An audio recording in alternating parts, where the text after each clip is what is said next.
ভারতে যুক্তরাষ্ট্রের জাতীয় গোয়েন্দা পরিচালক তুলসী গ্যাবার্ডের বক্তব্যে যুক্তরাষ্ট্রের সাথে বাংলাদেশের দ্বিপাক্ষিক বা অর্থনৈতিক সম্পর্কে কোনো প্রভাব পড়বে না। সচিবালয়ে এই মন্তব্য করেছেন অন্তর্বর্তী সরকারের অর্থ উপদেষ্টা ডক্টর সালেউদ্দিন আহমেদ। ক্রয় সংক্রান্ত উপদেষ্টা কমিটির বৈঠক শেষে সাংবাদিকদের সঙ্গে আলাপকালে তিনি এ মন্তব্য করেন। বলেন, বাংলাদেশ খাদের কিনারায় ছিল, এখন সেখান থেকে উত্তরণ হয়েছে। নানাজন মনের মাধুরী মিশিয়ে নানা কিছু লিখলেও দেশ ভালো আছে। অর্থনীতি নিয়ে হতাশার কোনো কারণ নেই বলেও তিনি মন্তব্য করেন। উপদেষ্টা জানান, পণ্য খালাসের জট খুলেছে। ব্যবসায়ীরা নানা সময় বিভিন্ন সিস্টেম তৈরির চেষ্টা করে বলে অভিযোগ করেন উপদেষ্টা। জানান, বর্তমানে এসব বিষয়ে সরকার নিয়ন্ত্রণের চেষ্টা করছে, সেই সাথে ঘুরে দাঁড়িয়েছে বাংলাদেশ।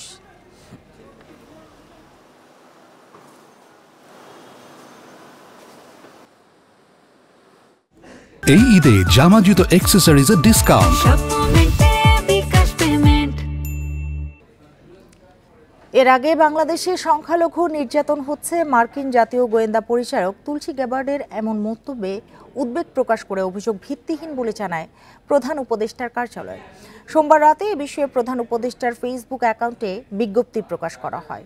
ভারত সফররত মার্কিন কর্মকর্তা তুলসী গ্যাবার্ড সোমবার দেশটির সংবাদ মাধ্যম এনডিটিভিকে বলেন, ধর্মীয় সংখ্যালঘুদের উপর নিপীড়ন নির্যাতন মার্কিন সরকার ও ট্রাম্প প্রশাসনের প্রধান উদ্বেগের বিষয় হয়ে দাঁড়িয়েছে।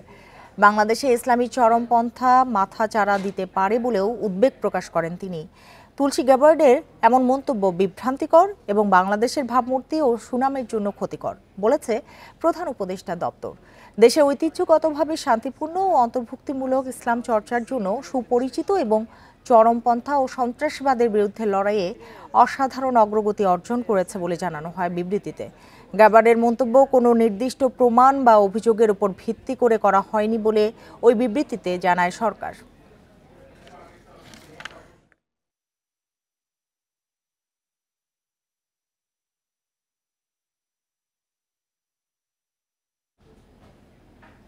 এ বিষয়ে আলোচনা করতে চট্টগ্রাম বিশ্ববিদ্যালয়ের আন্তর্জাতিক সম্পর্ক বিভাগের অধ্যাপক শফিকুল ইসলাম আমাদের সাথে যোগ দিয়েছেন। জনাব শফিকুল ইসলাম, আপনাকে স্বাগত জানাচ্ছি ইন্ডিপেন্ডেন্ট টেলিভিশনে। যেটি শুরুতেই আপনার কাছে জানতে চাই যে সরকার তো তুলসী গ্যাবার্ডের যে মন্তব্য করেছেন সেটার বিরুদ্ধে প্রতিবাদ করেছেন, আপনি বিষয়টিকে কিভাবে দেখছেন? ধন্যবাদ আপনাকে।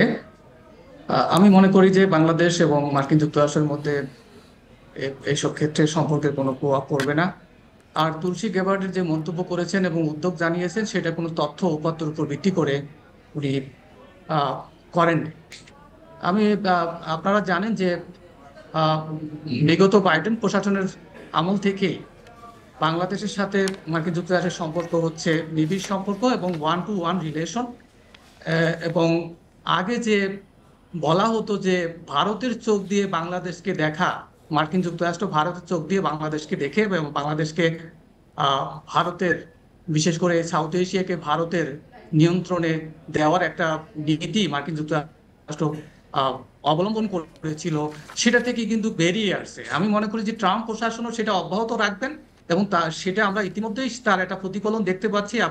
আপনারা জানেন যে ট্রাম্প প্রশাসন ইতিমধ্যে মার্কিন যুক্তরাষ্ট্রের কিছু রাষ্ট্রের নাগরিকদের উপর ভ্রমণ নিষেধাজ্ঞা দিয়েছেন, সেখানে কিন্তু বাংলাদেশের নাম নেই। এবং মার্কিন যুক্তরাষ্ট্র যে কোনো সিদ্ধান্ত নেওয়ার ক্ষেত্রে তারা তথ্য উপাত্তের উপর ভিত্তি করে নিয়ে থাকে। সুতরাং বাংলাদেশের সংখ্যালঘু নির্যাতনের এরকম কোনো ঘটনা ঘটেনি যেটা উদ্বেগের কারণ হতে পারে।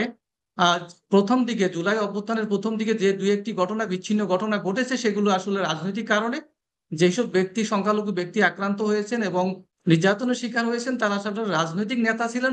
যে ঘটনাগুলো ঘটেছে সেগুলি রাজনৈতিক ছিল। সরকার কিন্তু বারবারই বলে আসছে যে দেশে বেশিরভাগ হামলা ছিল রাজনৈতিক, এগুলি সাম্প্রদায়িক নয়। তারপরও এই ধরনের মন্তব্য আসলে ভাবমূর্তির ক্ষেত্রে কি ধরনের প্রভাব ফেলে? হ্যাঁ, কিছুটা তো প্রভাব ফেলবে। আমি মনে করি যে এটা তুলসী গ্যাবার্ড যখন ভারত সফর করছিলেন, তো ভারতীয় কর্তৃপক্ষ অবশ্যই বাংলাদেশ সম্পর্কে এই অভিযোগগুলো তুলেছেন। এবং আপনি জানেন যে ভারতের প্রায় 72টি মিডিয়া আউটলেট বাংলাদেশ সম্পর্কে একটা অপপ্রচার করেছে যে বাংলাদেশে সংখ্যালঘু নির্যাতন হচ্ছে, বাংলাদেশে ইসলামী চরমপন্থীদের উত্থান ঘটছে, এরকম প্রচারণা চালিয়েছেন। এবং তুলসী গ্যাবার্ড যখন সফর করেছিলেন তখনও ভারতীয় কর্তৃপক্ষ এই ধরনের অভিযোগই করেছে। তারই পরিপ্রেক্ষিতে তিনি হয়তো মন্তব্য করে থাকতে পারেন। তবে আমি মনে করি যে মার্কিন যুক্তরাষ্ট্র যখন কোনো পলিসিগত নীতিগত সিদ্ধান্ত নেবেন তখন তারা বাংলাদেশের প্রকৃত অবস্থা জেনে তথ্য উপাত্ত সংগ্রহ করে এক ধরনের গবেষণা করে তারা সিদ্ধান্তগুলো নিবে। সেই ক্ষেত্রে বাংলাদেশ এবং মার্কিন যুক্তরাষ্ট্রের সাথে সম্পর্কের কোনো প্রভাব পড়বে না বলে আমি মনে করি। জি, এখন আসলে তাহলে বাংলাদেশের কি করণীয় বা কি ধরনের উদ্যোগ নেওয়া উচিত দ্বিপাক্ষিক এই যে সম্পর্ক উন্নয়নের ক্ষেত্রে বা ভুল বোঝাবুঝি অবসানের ক্ষেত্রে? অবশ্যই ভুল বোঝাবুঝি অবসানের ক্ষেত্রে বাংলাদেশের অন্তর্বর্তীকালীন সরকার কোনো পদক্ষেপ নিতে হবে এবং তথ্য উপাত্তের উপর ভিত্তি করে মার্কিন যুক্তরাষ্ট্রকে উপস্থাপন করতে হবে যে বাংলাদেশে এরকম কোনো চরমপন্থী উত্থানের কোনো সম্ভাবনা নেই এবং সংখ্যালঘু নির্যাতনের কোনো ঘটনা ঘটেনি এবং যেগুলো হয়েছে সেগুলো রাজনৈতিক ঘটনা, রাজনৈতিক কারণে হয়েছে, সাম্প্রদায়িক কারণে নয়। বাংলাদেশ একটা সাম্প্রদায়িক সম্প্রীতির দেশ, আর বাংলাদেশ এটা মডারেট মুসলিম কান্ট্রি। সুতরাং এখানে চরমপন্থী উত্থানের কোনো সুযোগ নেই, বাংলাদেশের জনগণও সেটা সমর্থন করে না। ধন্যবাদ আপনাকে। জি, জনাব শফিকুল ইসলাম, আরেকটি বিষয় একটু জানতে চাই, এই যে গেবার্ড যে মন্তব্যটি করেছেন কোনো নির্দিষ্ট প্রমাণ বা অভিযোগের উপর ভিত্তি করে কিন্তু তিনি এই মন্তব্যটি করেননি, যেটি সরকার বিবৃতিতে জানিয়েছে। সেক্ষেত্রে এমন বক্তব্যে বাংলাদেশের জন্য মানহানিকর বা এরকম কিছু মানে দাবি করতে পারে কিনা বাংলাদেশ? বাংলাদেশ হয়তো সেটা করবে না, কারণ বাংলাদেশের সাথে মার্কিন যুক্তরাষ্ট্রের একটা ঘনিষ্ঠ সম্পর্ক রয়েছে। আর হয়তো বাংলাদেশ সরকার একটা কূটনৈতিক ভাবে বিষয়টা হয়তো মোকাবেলা করবেন এবং কূটনৈতিক ভাবে তাদেরকে বোঝানোর চেষ্টা করবেন। ধন্যবাদ। জি, অনেক ক্ষেত্রেই দেখা যাচ্ছে, বিশেষ করে পট পরিবর্তনের পর যদি দেখেন বাংলাদেশে যে বাংলাদেশ নিয়ে ভারতীয় মিডিয়া যে প্রচারণা, কিছু ভুল তথ্য প্রচার, সেসব নিয়ে আসলে কিছু করণীয় রয়েছে কিনা বা এগুলি কোনো প্রভাব ফেলছে কিনা? অন্তর্বর্তী সরকারকে আসলে যে বাংলাদেশ সম্পর্কে যে অপপ্রচারগুলো হয়েছে সেগুলোকে বাংলাদেশের কূটনৈতিক মিশনগুলোর মাধ্যমে অপপ্রচারের মোকাবেলা করতে হবে এবং বাংলাদেশের মিডিয়াগুলোকে সেক্ষেত্রে ভূমিকা পালন করতে হবে যে বাংলাদেশ আসলে এরকম কোনো দেশ না, এরকম কোনো সাম্প্রদায়িক কারণে কোনো নির্যাতনের কোনো ঘটনা ঘটেনি এবং চরমপন্থা চরমপন্থী দলগুলোর উত্থানের কোনো সম্ভাবনা নেই। এটা বাংলাদেশ সরকারকেও এক ধরনের সচেতনতামূলক প্রচারণা চালাতে হবে এবং সেই ক্ষেত্রে আমি মনে করি যে বাংলাদেশ সরকার এই সম্পর্কে সুনির্দিষ্ট একটা নীতি অবলম্বন করা উচিত, এই বিষয়গুলো কিভাবে ফেস করা যায়। কারণ যেহেতু ভারতীয় কর্তৃপক্ষ এবং ভারতীয় মিডিয়াগুলো এটা নিয়ে প্রচারণা চালিয়েছেন এবং আমরা দেখছি যে এগুলো অধিকাংশই হচ্ছে ফেক নিউজ, যেগুলোকে ডিসইনফরমেশন বলা হয়। ডিসইনফরমেশন হচ্ছে যে পরিকল্পিতভাবে কোনো একটা উদ্দেশ্য সাধনের জন্য যখন কোনো নিউজ বা কোনো ইনফরমেশন যখন সেগুলি নিয়ে আসলে এখনই পদক্ষেপ নেওয়া উচিত সরকারের। জনাব অধ্যাপক শফিকুল ইসলাম, আপনাকে অনেক ধন্যবাদ আমাদের সাথে যোগ দেওয়ার জন্য, আমাদের সময় দেওয়ার জন্য। বৈষম্য বিরোধী আন্দোলনে শিক্ষার্থীদেরকে হামলায় জড়িত থাকার অভিযোগে জাহাঙ্গীরনগর বিশ্ববিদ্যালয়ে 289 শিক্ষার্থীকে সাময়িক বহিষ্কার করা হয়েছে। একই অভিযোগে সাময়িক বহিষ্কার করা হয়েছে 9 জন শিক্ষককেও। সোমবার রাত 3টার দিকে বিশ্ববিদ্যালয়ের সিন্ডিকেট সভা শেষে এসব সিদ্ধান্তের কথা জানায় বিশ্ববিদ্যালয় কর্তৃপক্ষ। শাস্তি পাওয়া সব শিক্ষার্থী নিষিদ্ধ ছাত্রলীগের নেতাকর্মী বলে জানা গেছে। এছাড়া বিশ্ববিদ্যালয়ের শেখ পরিবারের সদস্যদের নামে থাকা হল ও স্থাপনার নাম পরিবর্তনের সিদ্ধান্ত নেওয়া হয় সিন্ডিকেট সভায়। অবসরে যাওয়া জাহাঙ্গীরনগর বিশ্ববিদ্যালয়ের সাবেক উপাচার্য অধ্যাপক মোহাম্মদ নুরুল আলম ও সাবেক রেজিস্ট্রার আবু হাসানের পেনশন সুবিধা বাতিলের সিদ্ধান্তও হয় সভায়। এছাড়া 15ই জুলাই রাতকে বিশ্ববিদ্যালয়ে কালো রাত হিসেবে ঘোষণা করা হয়।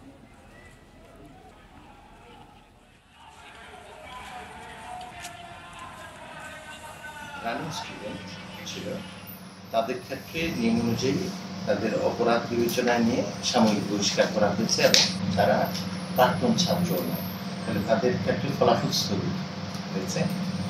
আর যারা প্রাক্তন শিক্ষার্থী কিন্তু এই অপরাধের সাথে জড়িত তাদের শনাক্তপত্র স্থগিত করা হয়েছে। এবং গুম সংক্রান্ত তদন্ত কমিশনের মেয়াদ আরও এক দফা বাড়ানো হয়েছে। 15ই মার্চ থেকে আগামী 30শে জুন পর্যন্ত 3.5 মাস মেয়াদ বাড়িয়ে সোমবার প্রজ্ঞাপন জারি করেছে মন্ত্রিপরিষদ বিভাগ। 2009 সালের 1 জানুয়ারি থেকে 2024 সালের 5 আগস্ট পর্যন্ত যারা গুম হয়েছেন তাদের সন্ধান শনাক্ত ও কোন পরিস্থিতিতে গুম হয়েছেন সে বিষয়ে কাজ করছে কমিশন। আগামী 45 দিনের মধ্যে সংশ্লিষ্ট কর্তৃপক্ষের কাছে গুমের ঘটনার বিবরণ জমা ও সুপারিশ দেবে 5 সদস্যের এ কমিশন। এর সভাপতি হাইকোর্ট বিভাগের অবসরপ্রাপ্ত বিচারপতি মইনুল ইসলাম চৌধুরী। তদন্ত শেষ করে 3 মাসের মধ্যে তদন্ত প্রতিবেদন দাখিলের কথা থাকলেও পরে সময় বাড়ানো হয়। সেই সময়ও শেষ হয় গত 14 মার্চ।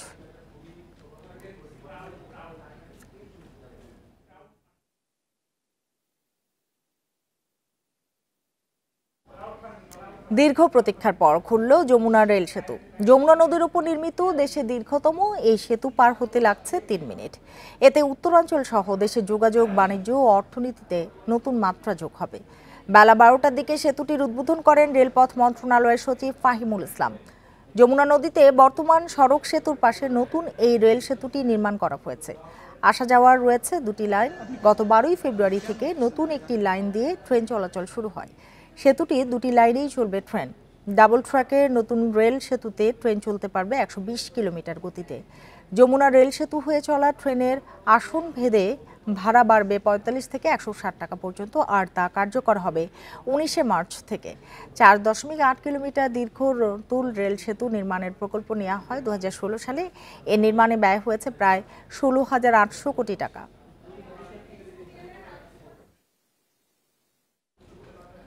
গাজায় ইসরায়েলি বিমান হামলায় হামাসের জ্যেষ্ঠ নেতা মাহমুদ ওয়াফা সহ 345 ফিলিস্তিনি নিহত হয়েছে। সব জিম্মি মুক্ত না হওয়া পর্যন্ত হামলা অব্যাহত রাখার ঘোষণা দিয়েছে তেল আবিব। মার্কিন প্রেসিডেন্টের সাথে আলোচনা করেই এই হামলা বলে জানিয়েছে হোয়াইট হাউস।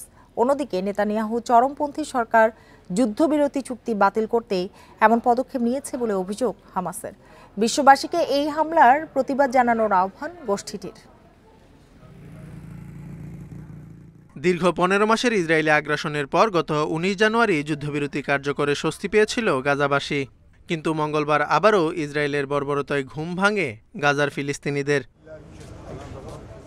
কোনো ধরনের পূর্ব সতর্কতা ছাড়াই গাজার বিভিন্ন স্থানে মঙ্গলবার ভোরে একযোগে বিমান হামলা শুরু করে ইসরায়েল।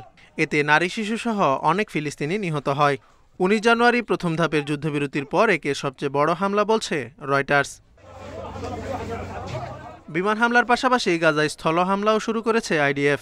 আল জাজিরার প্রতিবেদনে বলা হয়, খান ইউনিসের পূর্বাঞ্চলে ট্যাঙ্ক দিয়ে তীব্র গোলাবর্ষণ করছে ইসরায়েল। বিমান হামলার বিষয়টি নিশ্চিত করে ইসরায়েলের প্রতিরক্ষা বাহিনী জানায়, হামাসের আস্তানা লক্ষ্য করে এসব হামলা চালানো হয়েছে।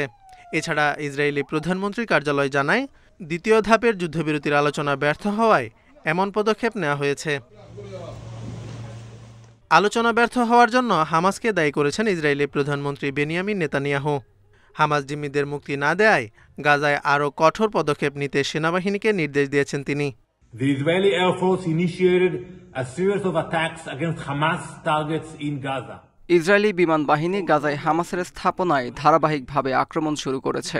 আমরা শত্রুদের প্রতি কোনো দয়া দেখাবো না। সব জিম্মিকে না ফেরানো পর্যন্ত ইসরায়েল থামবে না। জাতিসংঘের নিরাপত্তা পরিষদকে জানাতে চাই, হামাস যদি গাজায় যুদ্ধ বন্ধ করতে চায় তবে তাদের নিশ্চিত করতে হবে যে জিম্মিরা ইসরায়েলে ফিরে এসেছে।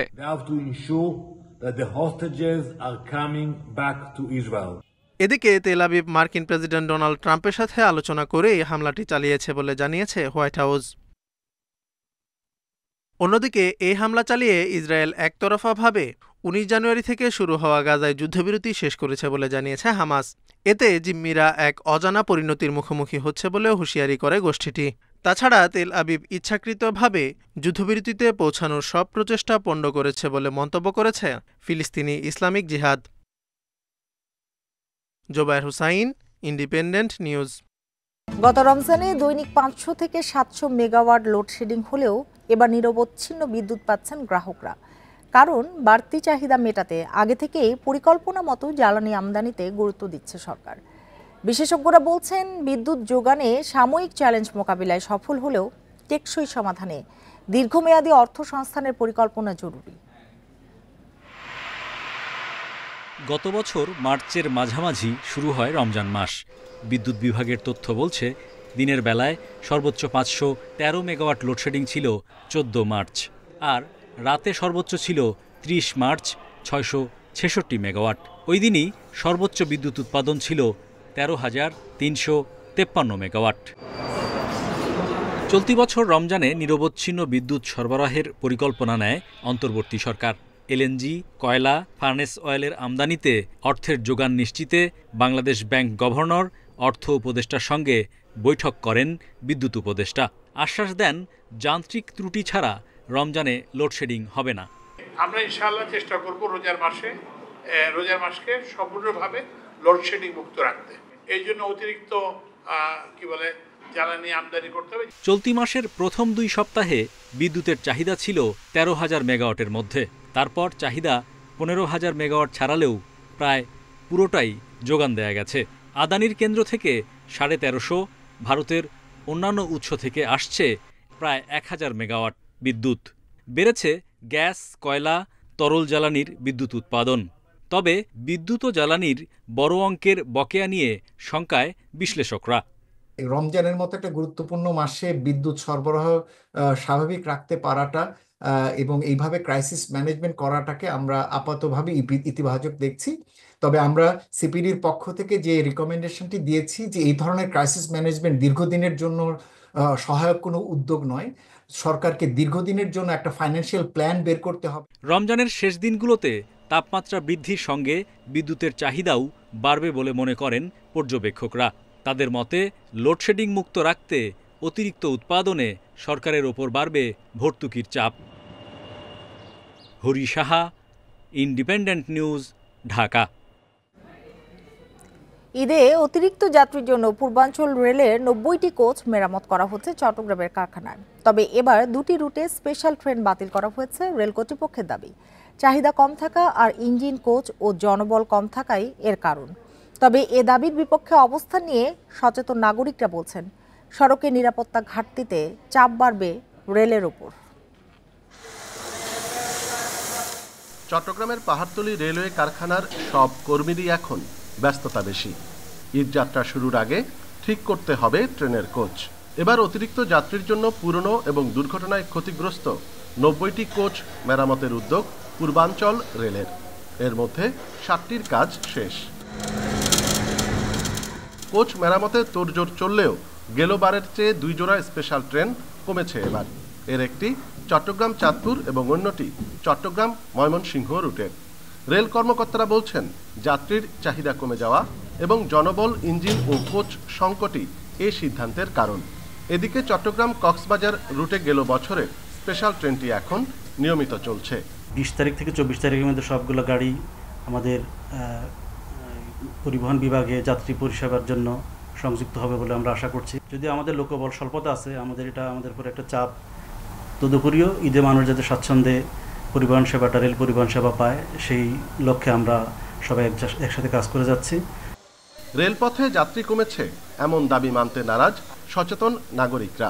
বরং এবছর সড়ক পথে নিরাপত্তা ঘাটতির কারণে রেলে মানুষের আগ্রহ আরও বাড়বে বলেই মনে করছেন তারা। যতজন টিকিট পায় তার থেকে 10-15 গুণ মানুষ টিকিট পায় না। এখানে কি চাহিদা নেই এটা প্রমাণ করে? চাহিদা নেই এটা প্রমাণিত না, প্রমাণিত তো চাহিদা আছে। রেলওয়ে এই জায়গায় তার যোগ্যতার ঘাটতি প্রমাণ করেছে। বিভিন্ন রুটে স্পেশাল ট্রেনের পাশাপাশি নিয়মিত ট্রেনগুলোর সাপ্তাহিক বন্ধ বাতিল করা হয়েছে ঈদকে ঘিরে। অনুপম শীল, ইন্ডিপেন্ডেন্ট নিউজ, চট্টগ্রাম।